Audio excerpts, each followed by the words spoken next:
Darshan and ಗ್ಯಾಂಗ್ಗೆ ಮತ್ತಷ್ಟು ಸಂಕಷ್ಟ ತಪ್ಪಿದ್ದಲ್ಲ. ಚಾರ್ಜ್ ಶೀಟ್ ರೆಡಿ ಆಗಿದೆ. ಸೆಪ್ಟೆಂಬರ್ 5ರೊಳಗೆ ಕೋರ್ಟ್ಗೆ ಚಾರ್ಜ್ ಶೀಟ್ ಅನ್ನು ಸಲ್ಲಿಸುವ ಸಾಧ್ಯತೆ ಇದೆ.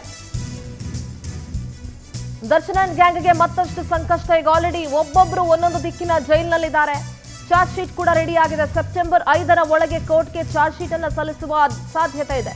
ಈಗಾಗಲೇ ಚಾರ್ಜ್ ಶೀಟ್ ಅನ್ನು ತನಿಖಾಧಿಕಾರಿಗಳು ಸಿದ್ಧಪಡಿಸಿದ್ದಾರೆ. 150ಕ್ಕೂ ಹೆಚ್ಚು ಸಾಕ್ಷಿಗಳು ಹಾಗೂ 100 ರಿಪೋರ್ಟ್ಗಳ ವರದಿಯನ್ನ ಚಾರ್ಜ್ ಶೀಟ್ ಒಳಗೊಂಡಿದೆ. ಸುಮಾರು 4000 ಪುಟಗಳ ದೋಷಾರೋಪ ಪಟ್ಟಿ ಕೂಡ ಸಿದ್ಧವಾಗಿದೆ. ಖುದ್ದು ಪೊಲೀಸ್ ಕಮಿಷನರ್ ಬಿ ದಯಾನಂದ್ ಪರಿಶೀಲನೆ ಮಾಡಿದ್ದಾರೆ. ತನಿಖಾಧಿಕಾರಿಗಳ ಜೊತೆ ಬಿ ದಯಾನಂದ್ ಇದ್ರ ಬಗ್ಗೆ ಬಹಳ ಸೂಕ್ಷ್ಮವಾಗಿ ಚರ್ಚಿಸಿದ್ದಾರೆ. 4000 ಪುಟಗಳ ದೋಷಾರೋಪ ಪಟ್ಟಿ, ಇಲ್ಲಿಯವರೆಗೂ ಅತಿ ಹೆಚ್ಚು ಸಾಕ್ಷಿಗಳನ್ನ ಒಳಗೊಂಡಿರುವಂತಹ ಪ್ರಕರಣ ಇದು ಅಂತ ಕೂಡ ಹೇಳಿದ್ರೆ ತಪ್ಪಾಗೋದಿಲ್ಲ. ಅತಿ ಹೆಚ್ಚು ರಿಪೋರ್ಟ್ಗಳ ವರದಿ ಕೂಡ ಸಿದ್ಧವಾಗಿದೆ. 150ಕ್ಕೂ ಹೆಚ್ಚು ಸಾಕ್ಷಿಗಳು, 100ಕ್ಕೂ ಹೆಚ್ಚು ರಿಪೋರ್ಟ್ಗಳು, ಜೊತೆಗೆ ಸುಮಾರು 4000 ಪುಟಗಳ ದೋಷಾರೋಪ ಪಟ್ಟಿ ಇದು. ಸೊ ಇದು ಚಾರ್ಜ್ ಶೀಟ್ ಆದ ಮೇಲೆ, ಈಗ ದರ್ಶನ್ ಚಾರ್ಜ್ ಶೀಟ್ ಬಂದ ಮೇಲೆ ಬೇಲ್ಗೆ ಅಪ್ಲೈ ಮಾಡೋಣ ಅಂತ ಕಾಯ್ತಾ ಇದ್ದಾರೆ. ಆದರೆ ಚಾರ್ಜ್ ಶೀಟ್ ಅಲ್ಲಿ ಅವರನ್ನ A2ನೇ ಮಾಡಿರ್ತಾರೋ, A1 ಮಾಡಿರ್ತಾರೋ, ಅಥವಾ ಅವರ ವಿರುದ್ಧ ಏನೆಲ್ಲ ಉಲ್ಲೇಖಿಸಿರ್ತಾರೆ, ಯಾವೆಲ್ಲ ಸಾಕ್ಷಿಗಳಲ್ಲಿದೆ, ಇದೆಲ್ಲವೂ ಕೂಡ ಬಹಳ ಬಹಳ ಇಂಪಾರ್ಟೆಂಟ್ ಆಗತ್ತೆ. ದರ್ಶನ್ಗೆ ಬೇಲ್ ಸಿಗುತ್ತಾ, ಬೇಲ್ ಸಿಗಲ್ವಾ, ಇದ್ರಲ್ಲಿ ಯಾರಾದ್ರೂ ಹೊರಗಡೆ ಬರ್ತಾರಾ, ಬರಲ್ವಾ, ಇದೆಲ್ಲವೂ ಕೂಡ ಆ ಚಾರ್ಜ್ ಶೀಟ್ ಅಲ್ಲಿ ಏನೆಲ್ಲ ಉಲ್ಲೇಖ ಆಗಿದೆ ಅದ್ರ ಮೇಲೆ ಡಿಪೆಂಡ್ ಆಗಿರುತ್ತೆ.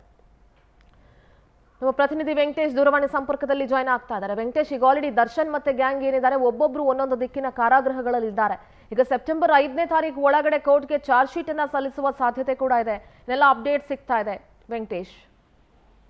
ಸಿಂಧೂರ, ಈಗಾಗಲೇ ಬಹುತೇಕ ತನಿಖೆ ಅಂತ ಮುಗಿದಿದೆ. ಈಗ ಚಾರ್ಜ್ ಶೀಟ್ ಸಲ್ಲಿಕೆ ಮಾಡೋದಕ್ಕೆ ಕೂಡ ಪೊಲೀಸರು ಸಿದ್ಧತೆಯನ್ನ ಮಾಡ್ಕೊಂಡಿದ್ದಾರೆ. ಎಲ್ಲ FSL ವರದಿಗಳು ಕೂಡ ಪೊಲೀಸರ ಕೈ ಸೇರಿದ್ದು. ಖುದ್ದು ಪೊಲೀಸ್ ಕಮಿಷನರ್ ಅವರೇ ಕೂಡ ತನಿಖಾಧಿಕಾರಿಗಳ ಜೊತೆ ಸಮಾಲೋಚನೆಯನ್ನು ಮಾಡಿದ್ದಾರೆ. ಇನ್ನು ಕಾನೂನು ತಜ್ಞರ ಜೊತೆ ಒಂದು ರೌಂಡ್ಸ್ ಮೀಟಿಂಗ್ ಮಾಡಿರುವಂತವರು ಈ ಒಂದು ಪ್ರಕರಣಕ್ಕೆ ಸಂಬಂಧಪಟ್ಟಂತೆ ಯಾವೆಲ್ಲ ಅಂಶಗಳನ್ನ ಮತ್ತೆ ಸೇರಿಸಬೇಕು, ಬೇಡವಾದ ಅಂಶಗಳು ಯಾವುದು ಅನ್ನೋದ್ರ ಬಗ್ಗೆ ಕೂಡ ಸುದೀರ್ಘವಾದಂತಹ ಒಂದು ಚರ್ಚೆಯನ್ನ ಮಾಡಿದ್ದಾರೆ. ಇನ್ನು 5ನೇ ತಾರೀಕು ಒಳಗಡೆ ಕೂಡ ಚಾರ್ಜ್ ಶೀಟ್ ಸಲ್ಲಿಕೆ ಮಾಡೋದಕ್ಕೆ ಈಗ ಎಲ್ಲಾ ರೀತಿಯಾದಂತಹ ಸಿದ್ಧತೆಗಳಾಗಿರುವಂತಹದ್ದು.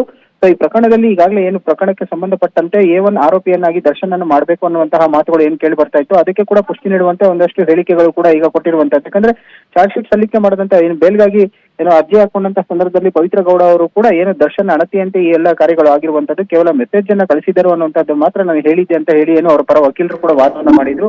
ಈ ಅಂಶಗಳನ್ನ ಗಮನಿಸ್ತಾ ಹೋಗೋದಾದ್ರೆ ಈ ಪ್ರಕರಣದಲ್ಲಿ ದರ್ಶನ್ ಅವ್ರನ್ನ A1 ಆಗಿ ಮಾಡುವ ಸಾಧ್ಯತೆಗಳು ಕೂಡ ಇರುವಂತದ್ದು. ಒಂದು ವೇಳೆ ದರ್ಶನ್ A1 ಆದ್ರೆ ಈಗ ಮತ್ತಷ್ಟು ಕೂಡ ಸಂಕಷ್ಟ ಎದುರಾಗುತ್ತೆ. ಈಗ A7 ಮತ್ತು ಸೇರಿದಂತೆ 3 ಜನ ಆರೋಪಿಗಳು ಏನ್ ಬೇಲ್ಗಾಗಿ ಒಂದು ಅರ್ಜಿಯನ್ನ ಸಲ್ಲಿಸಿದ್ರು, ಅದು ಕೂಡ ತಿರಸ್ಕಾರ ಆಗಿದೆ, ಅಂದ್ರೆ ರಿಜೆಕ್ಟ್ ಮಾಡಿದ್ದಾರೆ. ಸೊ ಒಂದು ವೇಳೆ ಏನಾದ್ರೂ ಇವರಿಗೆ ಏನಾದ್ರೂ ಬೇಲ್ ಸಿಕ್ಕಿದ್ರೆ ಉಳಿದ ಆರೋಪಿಗಳು ಕೂಡ ಈಸಿ ಆಗಬಹುದು ಅನ್ನುವಂತ ಒಂದು ನಿಟ್ಟಿನಲ್ಲಿ ಕೂಡ ಇವರು ಅರ್ಜಿಯನ್ನ ಸಲ್ಲಿಸಿದ್ರು. ಈಗ ಅರ್ಜಿಯನ್ನು ವಜಾ ಮಾಡಿರುವಂತದ್ದು. ಸೊ ಈಗ ಒಂದು ಚಾರ್ಜ್ ಶೀಟ್ ಸಲ್ಲಿಕೆ ಮಾಡೋದಕ್ಕೆ ಪೊಲೀಸರು ಮಾಡಿರುವಂತಹ ತಯಾರಿ ಇನ್ನೇನು 5ನೇ ತಾರೀಕು ಎಲ್ಲವೂ ಕೂಡ ಕಂಪ್ಲೀಟ್ ಆಗಿ ಒಂದು ನ್ಯಾಯಾಲಯಕ್ಕೆ ಚಾರ್ಜ್ ಶೀಟ್ ಅನ್ನ ಸಲ್ಲಿಕೆ ಮಾಡ್ತಾ ಇದ್ದಾರೆ. ಸಿಂಧೂರ, ಥ್ಯಾಂಕ್ ಯು ವೆಂಕಟೇಶ್ ನಿಮ್ಮೆಲ್ಲ ಮಾಹಿತಿಗಾಗಿ.